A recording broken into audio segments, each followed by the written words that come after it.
আজকের ক্লাসে সবাইকে স্বাগত।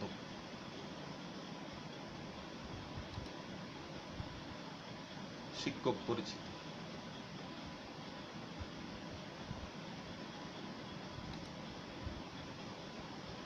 দেখো এরা কিভাবে নিজের সাথে নিজে লড়াই করছে।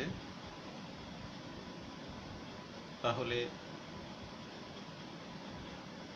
আয়নার মধ্যে নিজের প্রতিচ্ছবি দেখে এরা নিজের সাথে নিজেরাই লড়াই করছে।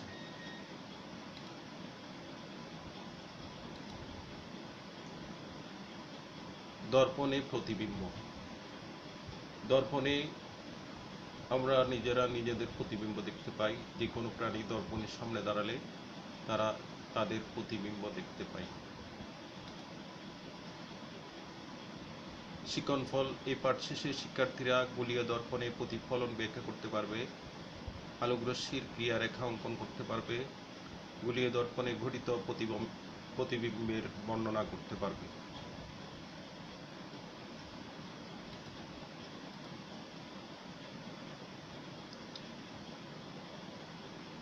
এম ড্যাশ একটা গোলীয় দর্পণ, যেটা অবতল দর্পণ।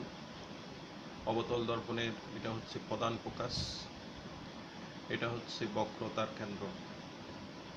গোলীয় দর্পণটি যে গোলকের অংশবিশেষ, তার কেন্দ্রকে বক্রতার কেন্দ্র বলে, এবং তার কেন্দ্র থেকে পরিধি পর্যন্ত দূরত্বটা হচ্ছে বক্রতার ব্যাসার্ধ, এবং বক্রতার ব্যাসার্ধের অর্ধেকের মধ্যে থাকে প্রধান ফোকাস।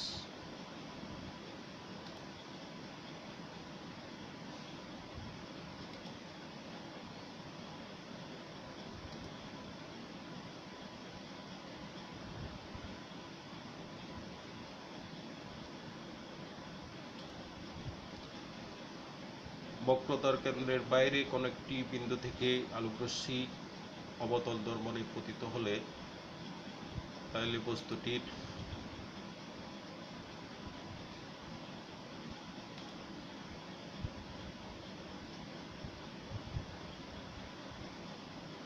এক্ষেত্রে বস্তুটির প্রতিবিম্ব গঠিত হবে অসীম দূরত্বে।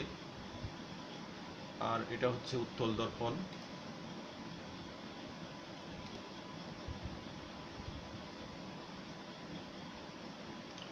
উত্তল দর্পণে কোনো আলোকরশ্মি তির্যকভাবে পতিত হওয়ার পর প্রতিফলিত হয়ে তা প্রধান অক্ষের সমান্তরালে যায়।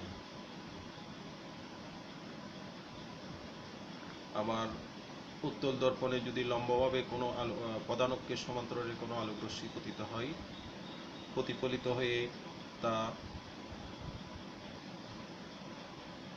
তির্যকভাবে যায়।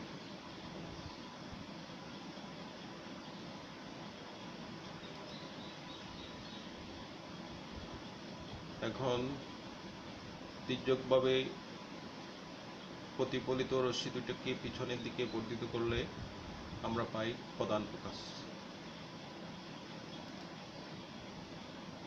উল্লেখিত যে কোনো দুটি প্রতিফলিত রশ্মি ব্যবহার করে গোলীয় দর্পণে প্রতিবিম্বের রশ্মিচিত্র আঁকা যায়। উল্লেখিত যে কোনো দুটি প্রতিফলিত রশ্মি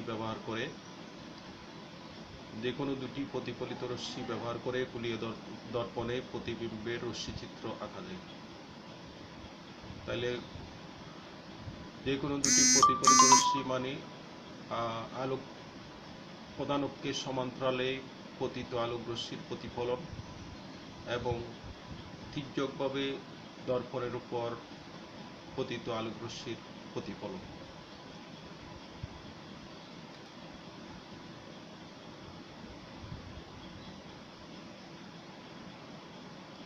এটি একটি অবতল দর্পণ যার প্রধান ফোকাস এবং বক্রতার কেন্দ্র দেখানো হলো। এটি একটি লক্ষ্যবস্তু। অসীম দূরত্বে একটি লক্ষ্যবস্তুর অবস্থান। অসীম দূরত্ব থেকে লক্ষ্যবস্তুটি থেকে প্রতিফলিত আলোকরশ্মি। তাহলে অসীম দূরত্বে কোনো লক্ষ্যবস্তু অবস্থান হলে তাহলে তার প্রতিবিম্ব গঠিত হবে প্রধান ফোকাস।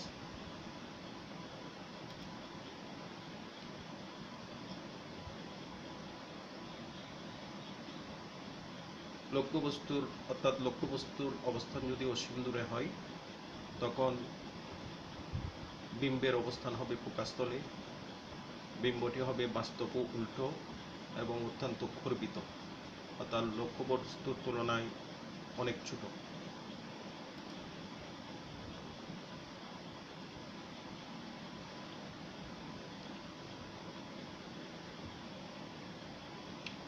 লক্ষ্যবস্তু অসীম ও বক্রতার কেন্দ্রের মধ্যে।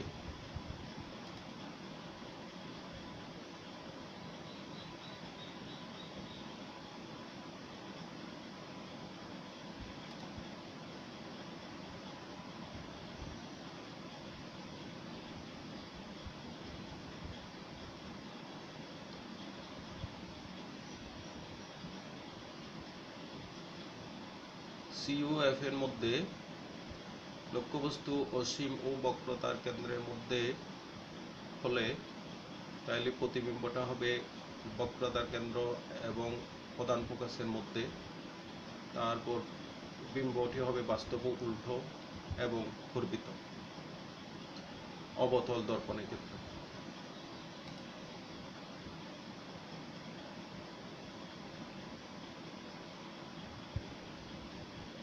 লক্ষ্যবস্তু বক্রতার কেন্দ্রে অবস্থিত হলে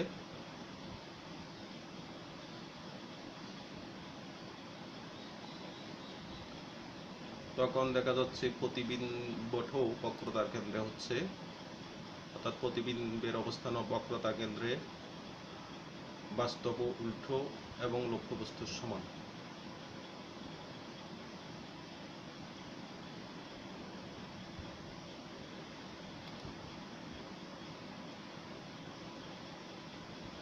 লক্ষ্যবস্তু যদি বক্রতার কেন্দ্র এবং প্রধান ফোকাসের মধ্যে হয়, তখন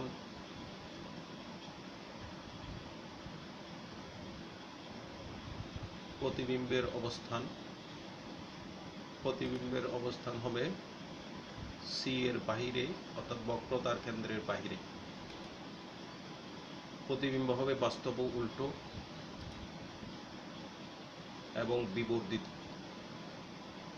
লক্ষ্যবস্তু যদি বক্রতার কেন্দ্র এবং প্রধান ফোকাসের মধ্যে হয়, তাহলে প্রতিবিম্ব হবে বক্রতার কেন্দ্রের বাহিরে, বাস্তব ও উল্টো এবং বিবর্ধিত, অর্থাৎ লক্ষ্যবস্তুর তুলনায় প্রতিবিম্বের আকৃতি বড় হবে।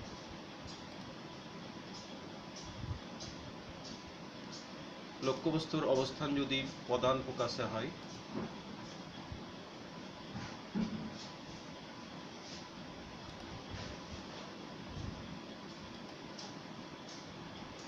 তখন প্রতিবিম্ব হবে অসীমে, অর্থাৎ বক্রতার কেন্দ্র থেকে অনেক দূরে। প্রতিবিম্বর বাস্তব ও উল্টো হবে এবং অত্যন্ত বিবর্ধিত।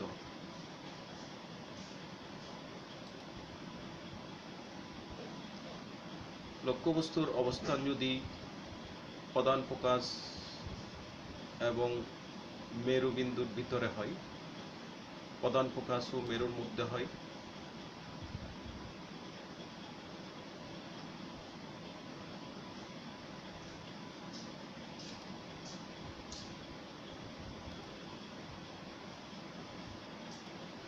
তখন সেক্ষেত্রে বিম্বের অবস্থান হবে দর্পণের পিছনে,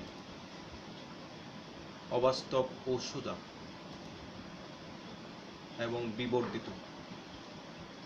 লক্ষ্যবস্তুর অবস্থান যদি প্রধান ফোকাস ও মেরুর মধ্যে হয়, তখন বিম্বের অবস্থান হবে দর্পণের পিছনে, অবাস্তব ও সোজা এবং বিম্ব হবে বিবর্ধিত।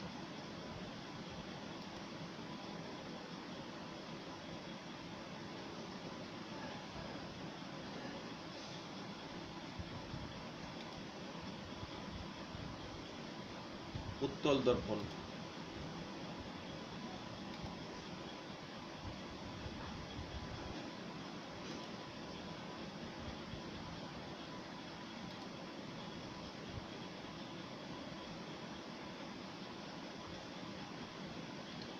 উত্তল দর্পণে সর্বদা অবাস্তব, সোজা এবং লক্ষ্যবস্তুর চেয়ে ছোট প্রতিবিম্ব গঠিত হয়। উত্তল দর্পণে সর্বদা অবাস্তব, সোজা ও লক্ষ্যবস্তুর চেয়ে ছোট প্রতিবিম্ব গঠিত হয়।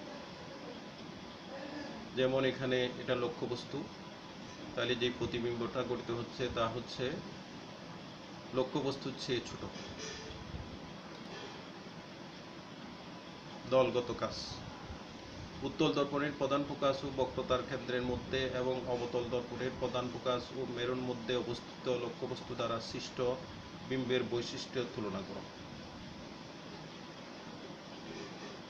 বিম্ব দুইটা অঙ্কন করে খাতায় বিম্ব দুটির বৈশিষ্ট্যের মধ্যে তুলনা করো। মূল্যায়ন। চিত্র 1, চিত্র 2। চিত্র 1-এর দর্পণটির নাম কি?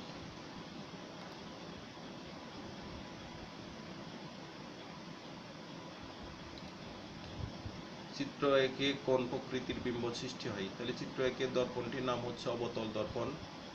চিত্র 1-এ কোন প্রকৃতির বিম্ব সৃষ্টি হয়?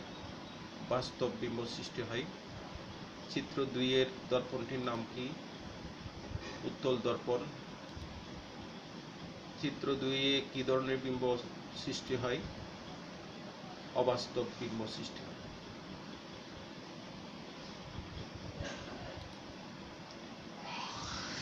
বাড়ির কাজ। প্রধান অক্ষ কাকে বলে? গোলীয় দর্পণের বৈশিষ্ট্য লিখো। চিত্রে সৃষ্ট প্রতিবিম্বের অবস্থান, প্রকৃতি ও আকৃতি বর্ণনা করো। উপরের এই চিত্রে সৃষ্ট প্রতিবিম্বের অবস্থান, প্রকৃতি ও আকৃতি বর্ণনা করো। প্রতিবিম্বের আকার লক্ষ্যবস্তুর অবস্থানের উপর নির্ভরশীল, বিশ্লেষণ করো। ধন্যবাদ সবাইকে।